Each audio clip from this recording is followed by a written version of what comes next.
परम पूज्य गुरुदेव, परम वंदनीय माता जी की सूक्ष्म उपस्थिति में अपने स्वाध्याय का क्रम शुरू करते इस बात की दृढ़ता, इस बात का विश्वास,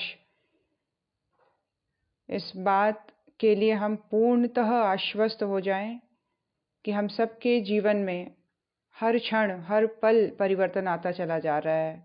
हम एक क्षण के लिए भी रुक नहीं रहे। हमारे जीवन में इम्प्रूवमेंट, हमारे जीवन में सीखने की, हमारे जीवन में उच्च स्तरीय संभावनाओं से जुड़ने की जो प्रक्रिया है वो हर क्षण चलती चली जा रही है और हम जाने अनजाने सन्मार्ग की ओर बढ़ते ही चले जा रहे हैं।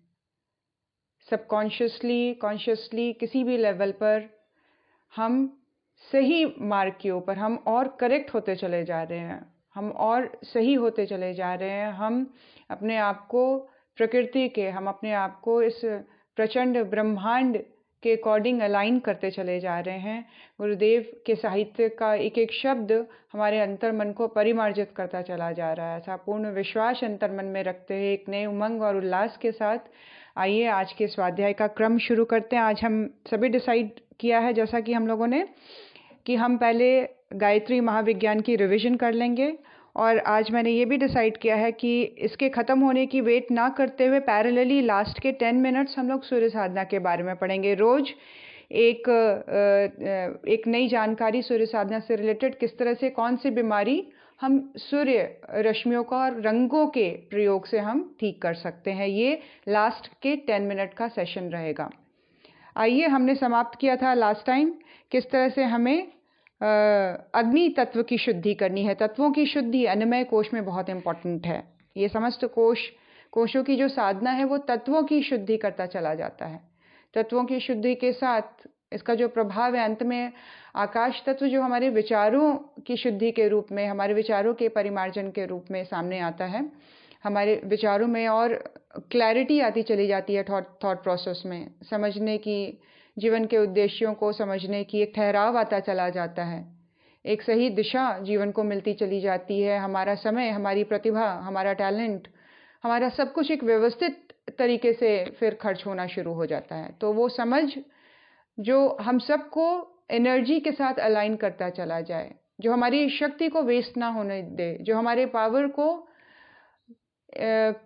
जिसको बोलते हैं व्यर्थ में ना गंवाने दे, वो समझ डेवलप होने की प्रक्रिया शुरू हो जाती है। तो ये गायत्री महाविज्ञान के अंतर्गत हम पढ़ रहे हैं अन्नमय कोश और उसके अंदर किस तरह से तत्वों की शुद्धि।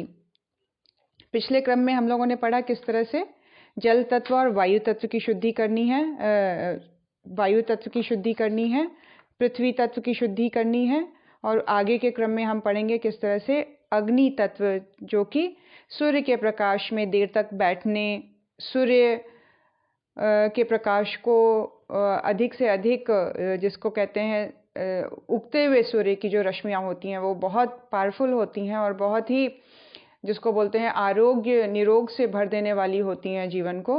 सुबह की जो समय का जो सूर्य की किरणें हैं उसमें जो अल्ट्रा वायलेट और अल्फ़ा वायलेट किरणें हैं वो स्वास्थ्य के लिए बहुत उपयोगी सिद्ध होती हैं।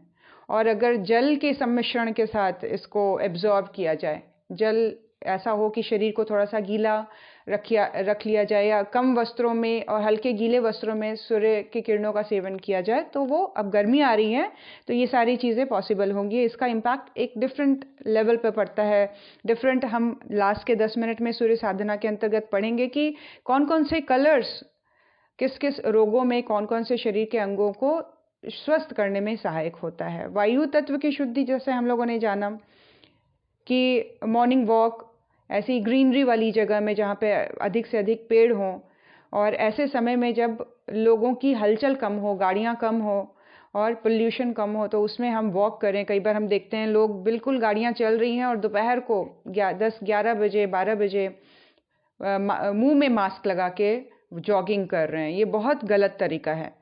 जॉगिंग का या मॉर्निंग वॉक का टाइम सुबह होना चाहिए, जब गाड़ियों की हलचल नहीं है और बिल्कुल शांत और काम एनवायरनमेंट आपको आसपास में मिल रहा है, ग्रीनरी से भरा हुआ है और वायु पूर्णतः शुद्ध है। तो ये वायु तत्व की शुद्धि में बहुत ही, और प्राणायाम जो कि फेफड़ों को के व्यायाम के रूप में हमें दिया गया है और उसका एक आध्यात्मिक डायमेंशन भी है, एक स्पिरिचुअल डायमेंशन भी है, जो कि हम प्राणमय कोश में आगे जाकर पढ़ेंगे। ये सारी चीज़ें वायु तत्व की शुद्धि के लिए हैं। हवन यज्ञ करना घर में, और गुरुदेव ने हम सब के लिए इस चीज़ को इतना सिंप्लीफाई कर दिया है, इसको बलि वैश्य के रूप में। बलि वैश्य टर्म जो यूज़ किया जाता है वो है जिसमें हमने जो खाना बनाया है वो गैस के ऊपर कॉपर की प्लेट को रखकर 5 स्पेसिफिक मंत्रों से आहुति के द्वारा हम उस यज्ञ को रोज कर सकते हैं। इस 5 मिनट के यज्ञ को गुरुदेव ने महायज्ञ की संज्ञा दी है, और ये बताया है कि हमारे खाने का जो अंश उसमें सम्मिलित होता है तो हमारा सारा खाना प्रसाद बन जाता है, औषधीय बन जाता है, जिसको खाकर हम आरोग्य और स्वास्थ्य लाभ कर सकते हैं। तो हवन करना भी वायु तत्व की शुद्धि के रूप में देखा जाता है। पृथ्वी तत्व की शुद्धि हम लोगों ने जैसे पढ़ा कि हफ्ते में एक बार मिट्टी से स्नान कर सकते हैं, या इस तरह के जो साबुन अभी मार्केट में अवेलेबल है जिसमें मुल्तानी मिट्टी का प्रयोग किया जाता है, उसके प्रयोग से भी हम त्वचा में जो आई अशुद्धि को दूर कर सकते हैं। मिट्टी एक बहुत ही पावरफुल ट्रीटमेंट नेचुरोपैथी में उसको यूज़ किया जाता है, जिसमें कहा जाता है कि उसमें एक क्वालिटी होती है, फीचर होता है कि वो जहर को एब्जॉर्ब कर लेता है, वो खींच लेता है शरीर के जितने भी जिसको बोलते हैं डिटॉक्स कर देता है पूरी बॉडी को। तो मिट्टी एक बहुत ही पावरफुल चीज़ है पृथ्वी तत्व की शुद्धि के लिए, उसको हम प्रयोग कर सकते हैं। पेट के नीचे के पार्ट में हम मिट्टी का लेप ले सकते हैं, हफ्ते में एक बार मुल्तानी मिट्टी से स्नान कर सकते हैं, बालों को धो सकते हैं। तो ये सारी चीज़ें पृथ्वी तत्व की शुद्धि के रूप में हम देख सकते हैं। और जितना हो सके हम हफ्ते में एक दिन, महीने में एक दिन मिट्टी में बैठें, पैरों को धरती पर लगने दें। स्पेसिफिकली इस पर्पस से हम कहीं पे ऐसे जगह में जाएं जहां मिट्टी हो और हम उसमें नंगे पांव देर तक बैठें, हाथ पैर उसमें लगा के बैठें, ताकि अधिक से अधिक मिट्टी का स्पर्श हमें मिले। और ये फोड़े फुंसी, दाद खाज, गाठिया और जहरीले जानवरों के काटने पर भी इस तरह के प्रयोग किए जाते हैं। डॉक्टर लुई केन ने अपनी जल चिकित्सा में मिट्टी की पट्टी के अनेक उपचार लिखे हैं, जो कि हम सूर्य साधना में भी पढ़ेंगे किस तरह से इसको बताया गया है। और पृथ्वी की सूक्ष्म जो शक्ति है वो एब्जॉर्ब करने की होती है। जैसे हम जानते हैं कि किसी भी तीर्थ स्थल में वहाँ की एनर्जी मेंटेन्ड रहती है, चाहे उसको हजारों वर्ष हो गए। आज भी वृंदावन में जाइए तो जिनका अंतःकरण स्वच्छ है, जिनका कॉन्शियसनेस क्लियर है, वो आज भी भगवान श्री कृष्ण के प्रेजेंस को वहाँ पे फील करते हैं। और कई ऐसे भक्त हुए हैं जिन्होंने उनके दर्शन भी किए हैं, उनको वहाँ पर अवतार लिए हजारों साल हो गए हैं, लाखों मतलब काफ़ी लंबा समय निकल चुका है, तब भी लोग उनकी उस शक्ति की अनुभूति करते हैं। ये है खासियत धरती की। पृथ्वी एनर्जीज को एब्जॉर्ब करके रखता है, वहाँ की विलक्षणता को वो एनर्जी को एब्जॉर्ब करके रखता है और मेंटेन रखता है हजारों लाखों वर्ष तक। और वो उसकी जो महत्ता है वो सबको मिलती रहती है अपनी श्रद्धा और विश्वास के अकॉर्डिंग। तो भूमिगत जो प्रभाव है, इस गुरुदेव ने कहा है गायत्री साधकों को इससे लाभ उठाना चाहिए, कोशिश करना चाहिए कि ऐसे स्थानों में जाकर बैठें, ऐसे स्थानों में कुछ दिन तक स्टे करें, वहाँ की एनर्जी को एब्जॉर्ब करें। सूक्ष्मदर्शी जो महात्मा होते थे उन्होंने देखा था कि भगवान श्री कृष्ण की प्रत्यक्ष लीला तरंगे आज भी वज्रभूमि में दिखती हैं, मौजूद हैं, उनका प्रभाव आज भी है ना।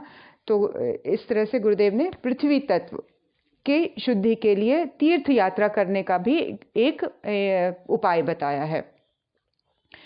लास्ट और अंतिम और सबसे इम्पॉर्टेंट जो तत्व है, हमारी पर्सनालिटी को बहुत गहराई से इम्पैक्ट करता है और बहुत उसका डीप इम्पैक्ट बना रहता है। इसको चेंज करना भी एक मतलब लंबा प्रोसेस होता है। धीरे धीरे हर एक चीज़ इसमें चलती चली जाती है, जिसको कहते हैं आकाश तत्व। गुरुदेव बता रहे हैं आकाश तत्व पिछले 4 तत्वों की अपेक्षा अधिक सूक्ष्म होने से अधिक शक्तिशाली है। इसकी शक्ति अन्य 4 तत्वों की अपेक्षा बहुत बढ़ी चढ़ी है, इसकी सामर्थ्य। जैसा कि हम लोगों ने गायत्री महाविज्ञान में ही पढ़ा, गुरुदेव ने बताया कि तत्वों को अगर समझा जाए तो गुरुदेव कह रहे हैं मूल जो ज्येष्ठ तत्व है जिसकी क्रिएशन सबसे पहले हुई है इस पूरे कॉस्मोस की क्रिएशन में, वो है आकाश तत्व। और इसी तत्व में से निकले हैं बाकी के 4 तत्व, अग्नि तत्व, वायु तत्व, जल और पृथ्वी, उसी के ही डिफरेंट फॉर्म के रूप में देखा जा सकता है। तो आकाश ही है जो एज अ प्लेटफॉर्म समझना चाहिए, और बाकी 4 तत्व उसके ऊपर खेल रहे हैं, उसके ऊपर उनकी लीला चल रही है। तो ये आकाश तत्व ही है जो मूल तत्व है, और 4 तत्व उसके ही पार्ट के रूप में देखा जा सकता है। तो सबसे पावरफुल और पेरेंट के रूप में उसको देखा जा सकता है। विश्वव्यापी पोल में गुरुदेव बता रहे हैं, शून्य आकाश में एक शक्ति त्वरा भरा हुआ है जिसे अंग्रेजी में ईथर कहते हैं।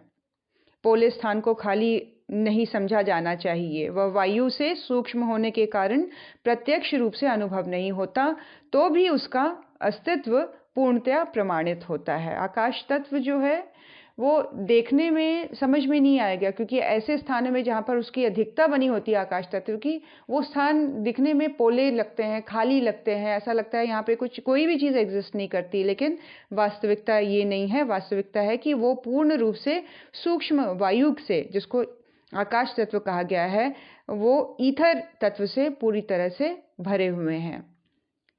गुरुदेव कह रहे हैं, एक स्थान पर शब्द तरंगों के साथ बिजली की शक्ति मिलाकर उसे अधिक बलवती करके प्रवाहित कर दिया जाता है। रेडियो की जो गुरुदेव बता रहे हैं, रेडियो यंत्र का जो आविष्कार हुआ है इसी बेस पर हुआ है। आकाश तत्व ईथर के थ्रू ही ये सारी इंफॉर्मेशन को डिफरेंट फ्रिक्वेंसीज में छोड़ा जाता है और रिसीव किया जाता है। इसका जो बेस है वो ईथर है। उसी तरह गुरुदेव कह रहे हैं, जो ये तत्व है वो मनुष्य वाणी के रूप में रिसीव करता है। अब वाणी भी 4 प्रकार की बताई गुरुदेव ने। बैखरी, जो कि हम मुंह से बोलते हैं और कानों से सुनते हैं, ये आकाश तत्व का स्थूल स्वरूप है, जिसको हम इस तरह से आभास में लेते हैं। तो आकाश तत्व जो है वो शब्द के फॉर्म में मनुष्य के जीवन में, या विचारों के फॉर्म में मनुष्य के जीवन में, भावों के फॉर्म में मनुष्य के जीवन में काम करता है। तो उसका जो बैखरी स्वरूप है आकाश तत्व का, वो हम मुंह से बोल सकते हैं और कानों से सुन सकते हैं। और फाइनेस्ट लेवल पर, नेक्स्ट लेवल पर जाएं तो मध्यमा वाणी आती है, जिसको संकेत, भाव भंगिमा, मुखाकृति या नेत्रों आदि से कहा जा सकता है। इसे इशारे से भी कहा और समझा जा सकता है। पश्यंती जो मन से निकलती है और मन ही उसे सुन सकता है, और इसको विचार भी कहते हैं। तीसरा जो फॉर्म है आकाश तत्व का, जो फाइन होता चला जा रहा है, जिसको पश्यंती कहा गया है। मध्यमा के बाद पश्यंती, मन से मन की बात होती है, विचारों से विचार आपस में कम्युनिकेट करते हैं, तो इसे पश्यंती कहते हैं। और चौथा जो है वो है परावाणी। ये आकांक्षा, इच्छा, प्रेरणा और संकल्प के रूप में मनुष्य के जीवन में दिखाई देते हैं। अंतःकरण से निकलती है और अंतःकरण को ही छूती है।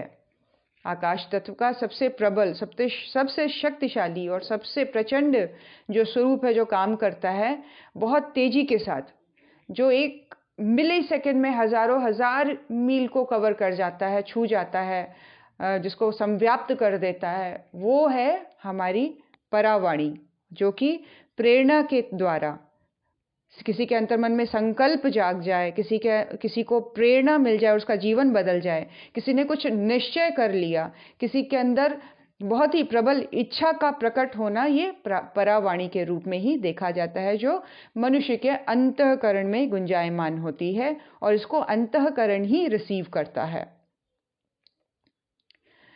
गुरुदेव बता रहे हैं, यह चारों ही वाणियां आकाश में तरंग रूप में प्रवाहित होती हैं। जो व्यक्ति जितना ही प्रभावशाली है, उसके शब्द, भाव, विचार और संकल्प आकाश में उतने ही प्रबल होकर प्रवाहित होते हैं। ये जो प्रबलता है परावाणी की, वो व्यक्ति के अपने व्यक्तित्व के प्रभावी होने को रिफ्लेक्ट करता है, प्रभावशाली होने को।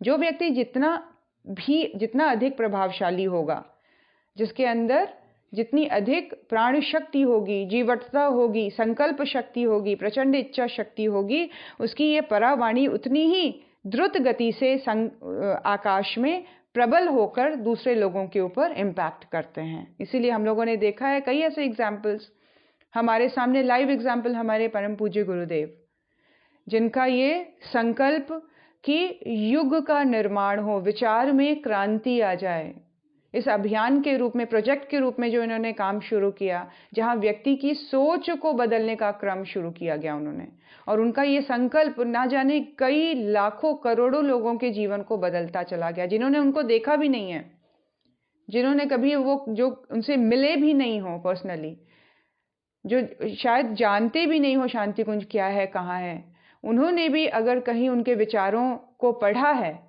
तो अपने जीवन में उन्होंने परिवर्तन को महसूस किया है, उनका जीवन बिल्कुल आमूल-चूल परिवर्तित हुआ है। ऐसे कई सारे एग्जाम्पल्स हैं। तो ये बताता है कि गुरुदेव की जो परावाणी है, गुरुदेव का जो व्यक्तित्व है, गुरुदेव का जो कारण शरीर है, जो अंतःकरण से निकली हुई उनकी प्रबल भावनाएं हैं, वो किस तरह से मनुष्य के बुद्धि के ऊपर कार्य करती हैं, किस तरह से परिवर्तन का कार्य शुरू कर देती, ट्रांसफॉर्मेशन किस तरह से उनकी शब्दों में जो भरी हुई शक्ति है, प्रचंडता है, तप है, वो किस तरह से व्यक्ति के अंतःकरण को बदलने में कार्य करती हैं। तो ये सारी चीजें परावाणी से रिलेटेड है, जो फाइनेस्ट फॉर्म ऑफ आकाश तत्व है।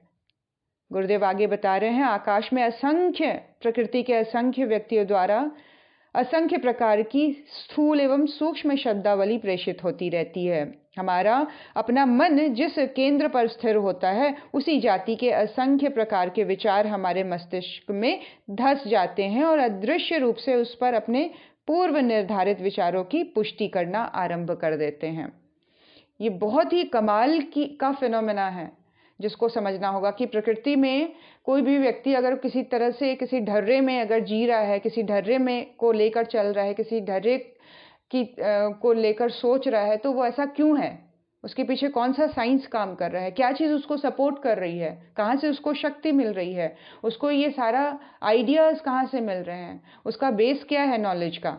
तो जानेंगे। गुरुदेव कह रहे हैं, ये जो समस्त ब्रह्मांड है, जो पूरा आकाश है, ये सूक्ष्म रूप से लोगों के विचार तरंगों से भरा हुआ है, खाली नहीं है। ये विचार तरंग अपने ही जाति के विचारों की तरफ खींचे चले जाते हैं। इसीलिए हमारा खुद का बिलीफ सिस्टम उन तरंगों को खींचने में सहायक सिद्ध होता है। हमारा एंटेना, हम कैसा सोचते हैं, हम कैसा बिलीव करते हैं, हम किस तरह के विश्वास को लेकर चलते हैं, हम किस चीज़ को मान के चलते हैं अपने जीवन में, उस तरह की विचारधाराएं, उस तरह के स्टेटमेंट्स, उस तरह के कंक्लूजन्स, उस तरह का बिलीफ हमारे जीवन में स्थिर होता चला जाता है, दृढ़ होता चला जाता है। फिर हम बोलते हैं कि कई बार ऐसा लगता है कि हम एक बहुत फोर्सफुली तरीके से सोचते चले जाते हैं किसी चीज़ को, और उसको सपोर्ट करने वाले विचार, उसको सपोर्ट करने वाले आइडियाज़ अपने आप ही आते चले जाते हैं। तो ये उनके लिए जिनका एंटीना सही है, इरेक्ट है, सीधा है, फैक्ट की तरफ देखने वाला है, सच्चाई की तरफ आगे बढ़ने वाला, ईमानदारी वाला एंटीना जिसने खड़ा किया हुआ है, उनको बढ़ चढ़कर ऐसे संकल्प, उनको बढ़ चढ़कर ऐसे आइडियाज़, उनको बढ़ चढ़कर ऐसी शक्ति, ऐसी सहायक विचारधाराएं उसको और तेजी के साथ उस मार्ग पर प्रेषित करती चली जाती है, आगे बढ़ाती चली जाती है, इनकरेज करती चली जाती है, प्रेरणा देती चली जाती हैं। तो ये सारी चीज़ें आकाश तत्व के साथ संबंधित है, और उसका मूल, गुरुदेव कह रहे हैं, सबसे प्रचुर मात्रा में जो तत्व है वो आकाश तत्व है। इसकी प्रचुरता किसी और तत्व के साथ कंपेयर हो ही नहीं सकती। इसीलिए बोलते हैं विचार बहुत सोच समझ के करने चाहिए, क्योंकि उसी तरह की तरंग के साथ हम बनते चले जाएंगे, और बहुत ही स्ट्रॉन्ग और बहुत ही स्टेबल एक थॉट प्रोसेस हमारा शुरू हो जाता है। कई बार लोग गलत विचारधारा से जुड़ते हैं और फिर ऐसे फंसते हैं, ऐसे गिरते हैं कि बिल्कुल सीढ़ी से जैसे बॉल गिरती चली जाती है, टप्पा खाती चली जाती है, और नीचे की नीचे गिरते चले जाते हैं, और अंततः डिप्रेशन, अंततः निराशा, फ्रस्ट्रेशन, आत्महत्या, इस हद तक कि वो अपनी जीवन लीला को समाप्त किए बिना छोड़ता ही नहीं है वो विचार। फिर ये क्या है कि उस विचारधारा की सघनता हमने स्वयं के इनिशियल जो प्रयास था वो हमारा खुद का था कि हम उन तरंगों को हमने अपने चॉइस के अकॉर्डिंग अट्रैक्ट कर लिया। कहीं भी थोड़ा सा भी अगर हम डिस्ट्रैक्ट होते हैं, डाइवर्ट होते हैं अपने सही मार्ग से, तो एकदम सावधान हो जाएं। अपने आप को खड़ा कर दें, अपने आप को झटक दें, अपने आप को किसी और इम्पोर्टेंट चीज़ में व्यस्त कर दें, लेकिन निराशापूर्ण, उदासीनतापूर्ण, अविश्वास, क्रोध, चिंता, इस तरह के विचारों को जितनी जल्दी ब्रेक करें, क्योंकि एक बार शुरू हो गया तो वो अपनी ही जाति की विचारधारा को, क्योंकि इसकी सघनता आज बहुत है, तभी तो ये कलयुग है, बहुत इजीली अवेलेबल है। निराश हो जाना बहुत आसान है, किसी को ब्लेम कर देना बहुत इजी है। चिंताओं परेशानियों में घंटों घंटे निकल जाते हैं सोचते हुए, बहुत आसान है। कोई एनर्जी नहीं चाहिए, कोई फोकस नहीं चाहिए, वो प्रवाह अपने आप ही बनती चली जाती है। इसमें कोई क्रिएटिविटी नहीं चाहिए, क्योंकि इतनी अथाह मात्रा में अवेलेबल है, फ्री में बिल्कुल फ्लो होता चला जा रहा है। एक सेकंड में कनेक्ट हो जाते हैं हम उस तरंग के साथ, और हमारे ऊपर, जिसको गुरुदेव कहते हैं, जैसे मूसलाधार बारिश की तरह से वो विचारधारा हमारे ऊपर बरस पड़ती है और हम उसमें धंस जाते हैं। इसीलिए सावधान, गुरुदेव कह रहे हैं सावधान हो जाने वाली बात है। हमारे अपने स्वनिर्मित विचारों में एक मौलिक चुंबकत्व होता है, उसी के अनुरूप आकाशगामी विचार हमारी ओर खींचे चले आते हैं। अगर कोई चीज़ ऐसी हमें दिखने लग जाए तो बड़ा मज़ेदार सीन हो, बड़ा मज़ेदार सा एक सिनारियो बन जाए कि हम देख सकें कि मान लीजिए अगर हमें चिंता है और चिंता का कलर कुछ लाल है या कुछ कालेपन को लिया हुआ है, और उस तरह की विचारधारा, काली रंग की धारा आकाश से मेरे ब्रेन में एंटर करती चली जा रही है, हम उसी समय सावधान हो जाएंगे। इट इज़ मेयर कि हमें वो चीज़ दिखाई नहीं देती है, we are not able to see that flow. अगर दिखने लग जाए तो हम एकदम सावधान हो जाएंगे। जैसे कोई मक्खी आके बैठती है, हम कैसे भगाते हैं, गुरुदेव ने कहा है उस लेवल की सावधानी चाहिए अपने विचारों के प्रति। जैसे हम सांप को देखकर बैठे रहेंगे क्या आराम से, या ये सोचेंगे अपने आप चला जाएगा, या क्या उसको हम देखना एंजॉय करेंगे या देर तक देखेंगे? नहीं, हमारा एकदम इंस्टेंट रिएक्शन होता है। डंडा उठा लेंगे, अपने आप के बचाव के लिए कुछ करेंगे, उसको भगाएंगे, और ज़्यादा खतरनाक है तो मार ही देते हैं लोग, उसको ख़त्म कर दिया जाता है, कुचल दिया जाता है, उसकी आंखें फोड़ दी जाती हैं, क्योंकि वो इतना खतरनाक है। गुरुदेव कह रहे हैं एक सांप को देखकर जैसे हमारी रिएक्शन होती है, गुरुदेव कह रहे हैं उसी तरह से अपने जो गलत विचारधारा को उसी सतर्कता के साथ, उसी तरह की पावरफुल, हम लोगों को उसके अगेंस्ट एक्शन करना होगा, थॉट प्रोसेस स्टार्ट करना पड़ेगा कि इस तरह की कोई भी विचारधारा की कंटिन्यूटी मेरे अंदर में ना बनी रहे, एकदम फटाक से काट दें। और समझदारी है तो हम देख पाएं, उस थॉट को देख पाएंगे तो हम अपने ऊपर उसको हावी नहीं होने देंगे। हम समझ जाएंगे कि ये थॉट फिर से मेरे दिमाग में आ गया, चलो कोई बात नहीं। उससे क्वेश्चनिंग, ऐसा करने से क्या होगा, ऐसा सोचने से क्या होगा, किसी को और को ब्लेम करके मुझे क्या मिल रहा है, अभी फ़िलहाल तो मेरे थॉट मुझे ही परेशान कर रहे हैं, वो तो सामने वाला व्यक्ति नहीं बैठा हुआ है सामने मुझे सुन रहा है, तो मैं अपने आप को क्यों परेशान करूं, है ना? तो हर लेवल पर क्वेश्चन करना, अपने आप से क्वेश्चन करना। तो गुरुदेव कह रहे हैं आकाश तत्व की इस विलक्षणता को ध्यान में रखते हुए कुविचारों से विषधर सर्प की भांति सावधान रहना चाहिए, अन्यथा वे अपनी स्वजातियों को बुलाकर हमारे लिए संकट उत्पन्न कर देंगे। जब कोई कुविचार मन में आए तो तत्क्षण उसे मार भगाए, अन्यथा ये सारे मानस पटल में क्षेत्र को वैसे ही खराब कर देंगे जैसे विष की थोड़ी सी बूंद सारे भोजन को बिगाड़ देती है। सिंपल सा एग्जाम्पल है, पूरे भोजन को या शरीर को समाप्त करने के लिए विष का एक बूंद ही काफ़ी है, जहर का एक बूंद ही काफ़ी है। ठीक वही कि थोड़ी सी ही छोटी सी विचारधारा एक पूरे समुद्र को, उस तरह के स्वजातीय समुद्र को हमारे ऊपर उड़ेल देगी, हम दब जाएंगे, हम बिल्कुल डिप्लीटेड सा फील करने लग जाएंगे, उदासीन हो जाएंगे विदाउट एनी रीज़न। इसीलिए बड़े सावधान, गुरुदेव कह रहे हैं आकाश तत्व बहुत पावरफुल है, बहुत सावधान रहने की ज़रूरत है। मन में सदा उत्तम उच्च विचार, सात्विक विचारों को ही स्थान देना चाहिए। ऑल्दो ये डिफ़िकल्ट है, इजी है पढ़ना, हमेशा मन में सात्विक विचार, उच्च विचार आते रहें, इसके लिए प्रैक्टिस चाहिए, क्योंकि इस तरह की विचारधाराओं की आकाश में कमी है। हमें क्रिएट करना होगा, हमें जोड़ लगाना होगा उन विचार तरंगों के साथ कनेक्ट करने के लिए, क्योंकि अधिकांश जो तत्व अभी है आकाश तत्व में पोल्यूटेड है, नकारात्मक है, पूरी तरह से निराशा और हताशा से भरा हुआ एनवायरनमेंट है। इसीलिए अपने बलबूते पर एक इनिशिएट करना पड़ेगा, अपने लिए एक बहुत ही सुव्यवस्थित प्रयास।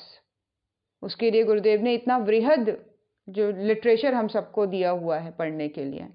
पढ़ेंगे तो मानसिकता वैसी बनेगी ही।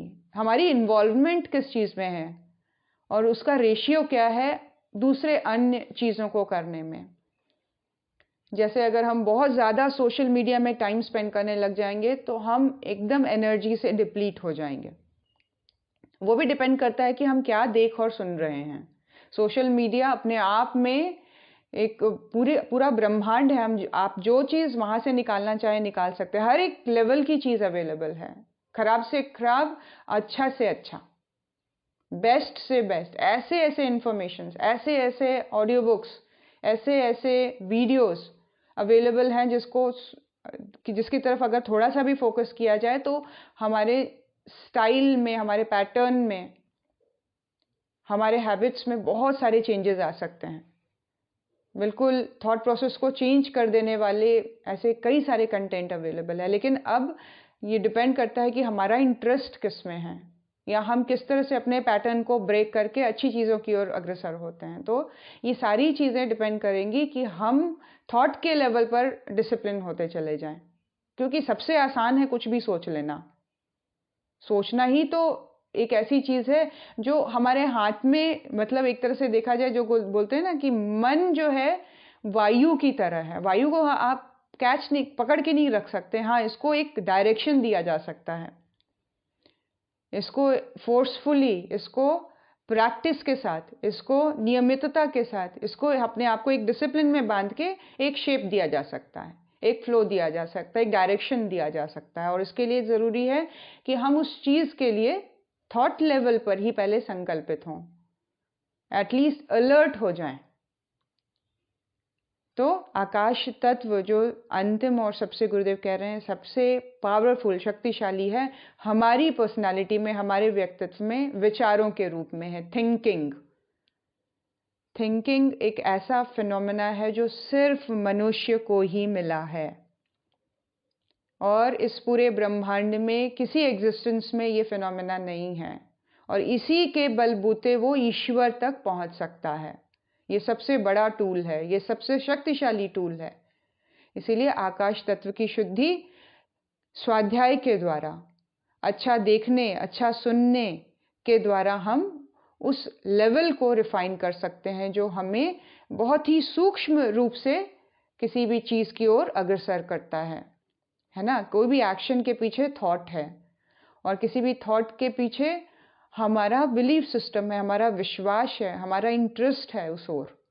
उस तरह से हमारे थॉट्स बनते चले जाते हैं, हमारे प्रोसेसेस बनते, पैटर्न्स बनते चले जाते हैं। तो आकाश तत्व अपने आप में बहुत इम्पोर्टेंट है और उसकी विचारों के अलाइनमेंट के थ्रू ही उसकी शुद्धि हो सकती है।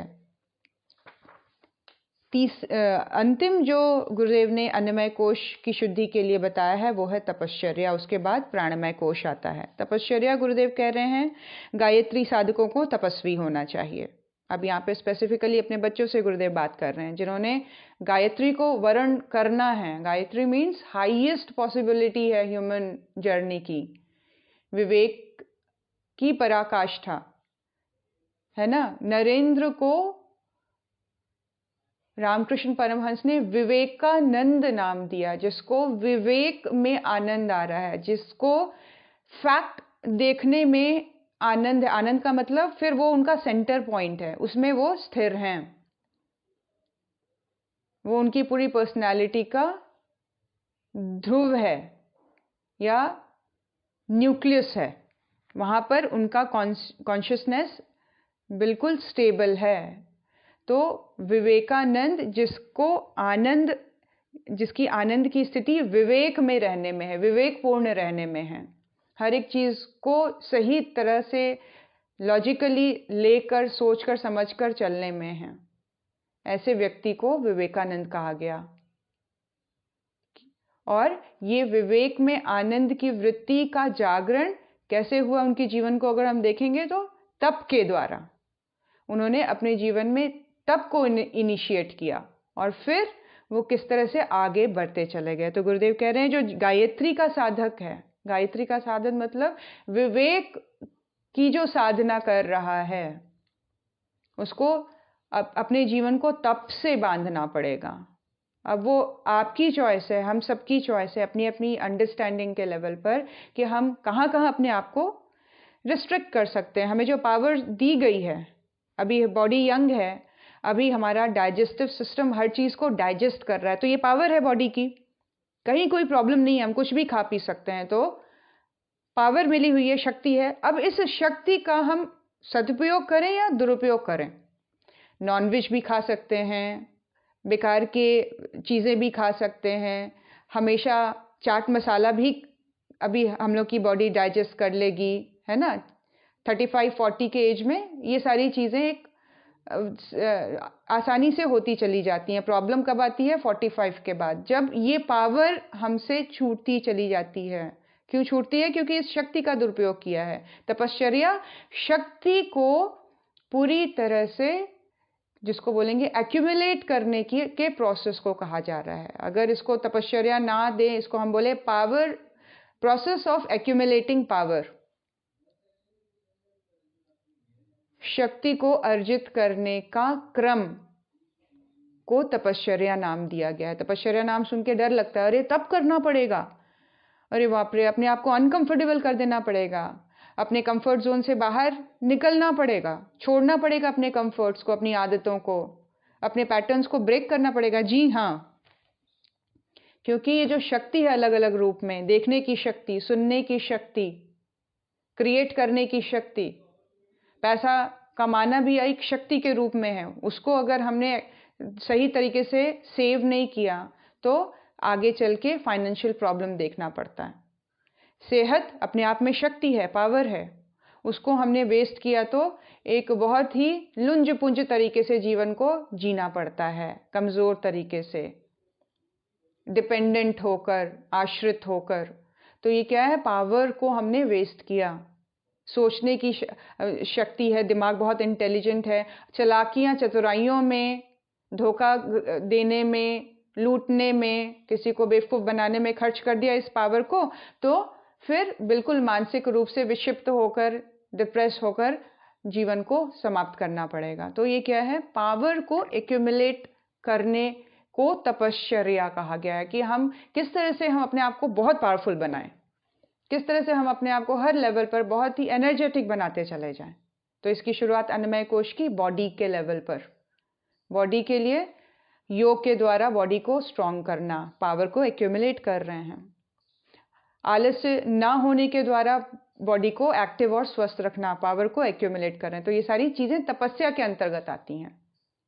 और तपश्चर्या, गुरुदेव कह रहे हैं, जो साधक है उसको तपस्वी होना ही चाहिए, और उसके लिए अलग अलग टूल्स एंड टेक्निक्स बता दिए गए हैं। भाई जो हमारे अन्नमय कोश से रिलेटेड है, जहाँ पर हम तितीक्षा की बात करते हैं, अस्वाद व्रत, उपवास, है ना, और ऋतुओं के परिवर्तन को झेलना आसानी से, है ना, मौन अर्जन करना, और इस तरह से ब्रह्मचर्य की साधना करनी, आत्मकल्प, इस तरह से गायत्री महाविज्ञान के प्रथम खंड में इसको बहुत सही तरीके से एक्सप्लेन किया गया है। तो ये क्या है? शरीर और मन को व्यवस्थित रखने का क्रम है, जहाँ पर हम श्रम को, पुरुषार्थ करने को, जागरूक रहने को, अपने कर्तव्य के प्रति हम अलर्ट रहने को, ये सारी चीज़ों को तपस्या से जोड़ा गया है ना। परोपकार, लोक सेवा, सत्कार्य के लिए दान, यज्ञ भावना से किए जाने वाली परमार्थी जीवन प्रत्यक्ष तप है। ये सारी चीज़ें तप के अंतर्गत आती हैं कि जहाँ भी हम अपने आप को पावरफुल बनाते हैं, अपने आप को शक्तिशाली बनाते हैं, वो तपस्या है। चाहे वो व्रत अनुष्ठान हो, चाहे वो समाज में निकलकर अच्छे कार्य करना हो, समय दे रहे हैं, धन लगा रहे हैं, तो एक तरह से हम अपने एनर्जी को, हम अपने पावर को एक्यूमुलेट कर रहे हैं अपने लिए, और वो अपने लिए करने के द्वारा हम कहीं ना कहीं इसका रिफ्लेक्शन परिवार और समाज और राष्ट्र को भी मिलता है।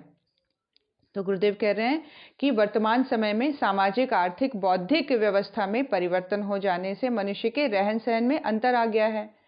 इसीलिए गुरुदेव कह रहे हैं बड़े नगरों में निवासियों को यांत्रिक सभ्यता के बीच रहने के फलस्वरूप शारीरिक श्रम कम करना पड़ता है और अधिकांश वे कृत्रिम वातावरण के कारण शुद्ध जलवायु से वंचित रहते हैं, है ना।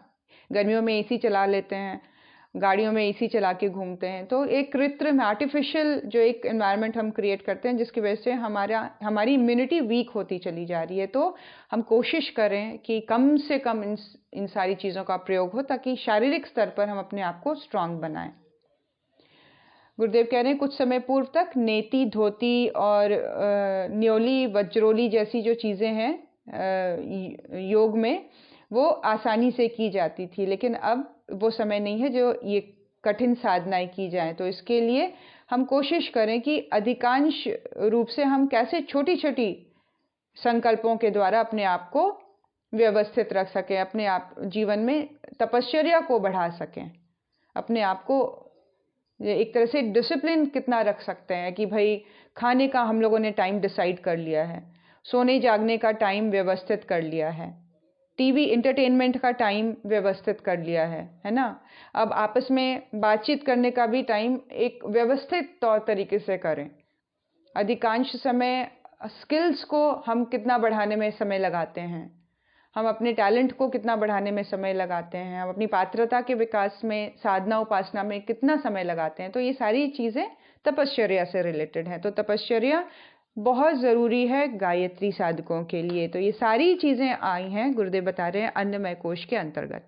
अन्नमय कोश में योग के द्वारा गुरुदेव ने सबसे पहले हमें बताया किस तरह सूर्य नमस्कार, योग, खान पान का डिसिप्लिन, जिसमें हफ्ते में एक बार अस्वाद व्रत, संडे का व्रत सबसे इम्पोर्टेंट बताया गया। फिर अलग अलग तत्वों की शुद्धि को हम जीवन में ऐड कर सकते हैं, है ना।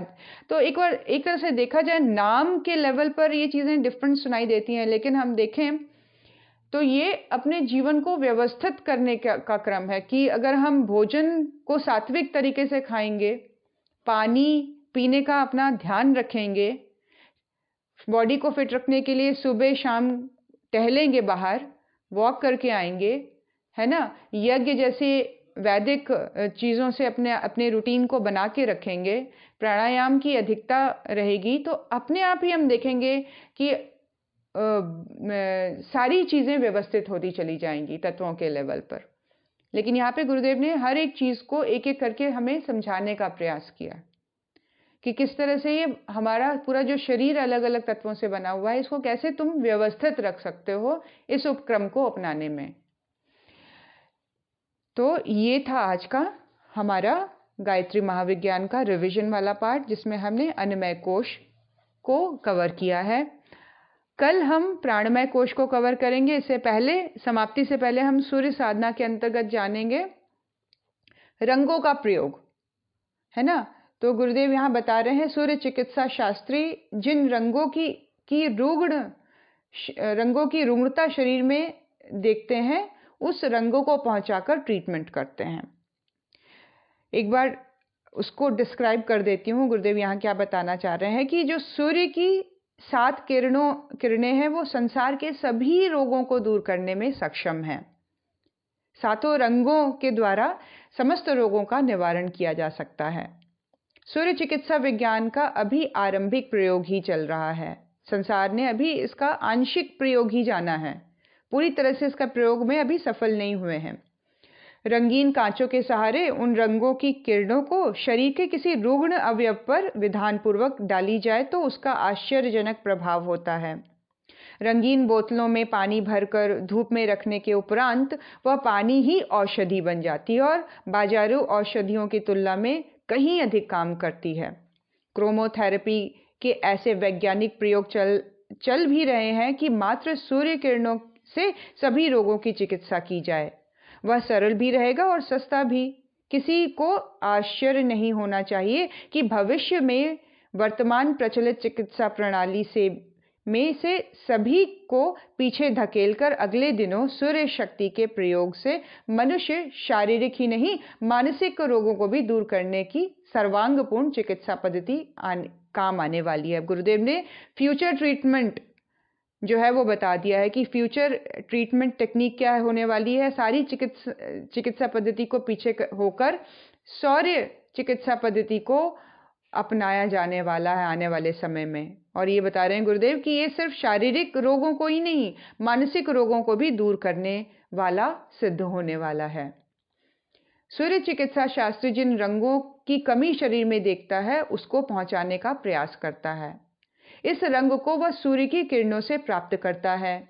रंगीन कांच में एक ही रंग की किरण पार हो सकती है और शेष रंगों की किरणें बाहर रह जाती हैं, है ना। जिस रंग के कांच का प्रयोग किया जा रहा है उसको वो एब्जॉर्ब कर लेता है, बाकी जो रंग है सूर्य के वो रिफ्लेक्ट हो जाते हैं, वापस चले जाते हैं। शेष रंगों की किरणें बाहर रह जाती हैं। इसीलिए रंगीन कांचों का आवश्यकता अनुसार उपयोग करके उसके द्वारा इच्छित रंगों को प्राप्त किया जाता है। जो बीमार भाग है उस पर रंगीन कांच के द्वारा धूप देना इसी सिद्धांत पर निर्भर है। अब ये डिपेंड करता है कौन से रोगों को कौन से कलर के थ्रू ट्रीटमेंट दिया जाए। इसकी जानकारी होगी तो उस रंग के कांच के द्वारा सूर्य की किरणों के प्रयोग से ये ऐसी चिकित्सा को बहुत हद तक सफलता प्राप्त की गई है। गुरुदेव ने बता रहे हैं कि प्रख्यात रंग चिकित्सक विज्ञानी S.G.J. ओसिली, जिसकी किताब हम लोगों ने मंगवाई थी जब लास्ट टाइम हम लोगों ने पढ़ा था, फिर से नाम बता दे रही हूँ। विज्ञानी S.G.J. ओसिली ने अपनी पुस्तक कलर मेडिटेशन में बताया है कि सूर्य ध्यान के साथ रंगों का घनिष्ठ संबंध है। उन्होंने प्रकाश के 7 किरणों को सूक्ष्म शरीर स्थित 7 चक्रों एवं स्थूल शरीर की अंतःस्रावी ग्रंथियों के साथ संबंधित बताया है। डॉक्टर ओसिली जो हैं वो सूर्य चिकित्सा के ऊपर के मेडिटेशन के ऊपर उन्होंने काम किया और ये बताया है कि जो सूर्य के 7 रंग हैं उनका सीधा जो कनेक्शन है वो हमारे 7 चक्रों के साथ है। घनिष्ठ संबंध बताया है, बहुत गहराई से सूर्य के 7 रंग हमारे 7 चक्रों के साथ जुड़े हुए हैं। और उन्होंने प्रकाश के 7 रंगों को जो हमारे स्थूल शरीर के अंतःस्रावी ग्रंथियां हैं, जो ग्लैंड्स हैं, है ना, उनके साथ इनका घनिष्ठ संबंध है। सूर्य के 7 रंग, सूक्ष्म शरीर के 7 चक्र और उसके साथ एसोसिएटेड जितने भी ग्रंथियां हैं वो आपस में घनिष्ठता के साथ जुड़ी हुई हैं। गुरुदेव कह रहे हैं इच्छित रंग की सूखी व साफ कांच की बोतल को तेल से भरकर कसकर उसका कॉर्क जो डॉट होता है आगे में वो लगा दें। इसे रोजाना लकड़ी के फट्टे पर या स्टूल पर 6 से 8 घंटे धूप में रखें। धुआं धूल रहित ऐसे स्थान में बोतल को रखें जहां दिन भर उस पर धूप पड़ती रहे। ये ट्रीटमेंट अभी और अच्छे से एक्सप्लेन करेंगे गुरुदेव कि कौन से तेल का किस बीमारी में प्रयोग करना है, लेकिन अभी एक मोटे तौर पे बताया जा रहा है वो औषधि बनानी कैसे है सन के थ्रू। तो यहाँ पे पर्टिकुलर कलर की शीशी का पर्टिकुलर ऑयल के साथ आप कैसे उसको एक एज अ मेडिसिन तैयार कर सकते हैं। गुरुदेव ने कहा कि उस पर्टिकुलर रंग की शीशिका को उस तेल के साथ भरकर ऐसे स्थान में रख दे जिसके ऊपर लगातार 8 से 9 घंटे तक धूप पड़ती रहे उसमें, और उसको ऐसी जगह पर, साफ सुथरी जगह पर रख दें।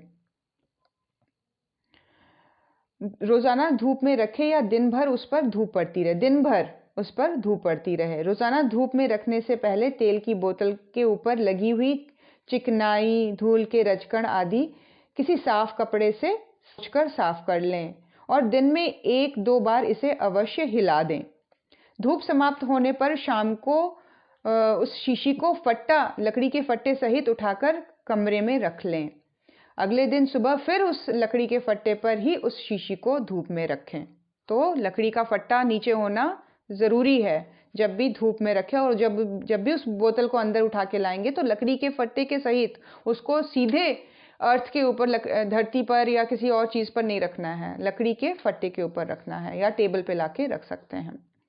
इस प्रकार तेज धूप या गर्मियों में 45 डेज तक निरंतर धूप में रखने और हल्की धूप में या सर्दियों की धूप में 60 दिनों तक रखने से वह तेल एक अनुपम रोगनाशक दर्दनाशक दवा के रूप में परिवर्तित हो जाता है और इसका प्रयोग मालिश में किया जाता है। इस प्रकार तैयार किया गया सूर्य तप्त तेल अगले 3 महीनों तक स्थायी रूप से प्रभावी बना रहता है। 3 महीने बाद 3 दिन धूप दिखाकर उसे दोबारा चार्ज किया जा सकता है और पुनः रोगनाशक प्रभाव उत्पन्न किया जा सकता है। ये इनिशियल लेवल पर आज की टॉपिक को मैं यही समाप्त करती हूँ समय की कमी के कारण। अगले दिन हम पढ़ेंगे किस तरह से घुटनों के दर्द को अलग अलग तेलों से, अलग अलग कलर से वो औषधि बनाई जा सकती है जो कि हमारे घुटनों के दर्द से रिलेटेड है, जो कि बहुत इंपॉर्टेंट है और आज की डेट में बहुत ही कॉमन प्रॉब्लम है कि घुटनों के दर्द, यहाँ तक कि यंगस्टर्स को भी ये प्रॉब्लम शुरू हो गई है। तो किस तरह से सूर्य की रश्मियाँ और रंग के समन्वय से और पर्टिकुलर तेल के समन्वय से एक औषधि युक्त तेल को बनाया जा सकता है जो कि घुटनों के दर्द को ठीक कर सकें। तब तक के लिए आप सभी का बहुत बहुत धन्यवाद। आइए गुरु सत्ता के चरणों में नमन करें और अंतर्मन में पूर्ण रूप से चार्ज्ड अप होकर, पूरी तरह से संकल्पित होकर, व्यवस्थित होकर अपने जीवन को सुंदर और सुव्यवस्थित बनाएं। व्यवस्थित गतिशीलता का प्रवाह हमारे जीवन में जुड़ता चला जाए।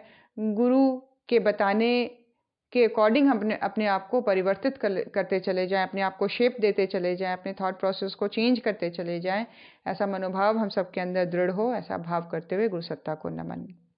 ओम नमोऽस्त्वनन्ताय सहस्रमूर्तये सहस्रपादाक्ष शिरोरुबाहवे सहस्रनाम्ने पुरुषाय शाश्वते सहस्रकोटियुगधारिणे नमः सहस्रकोटियुगधारिणे नमः।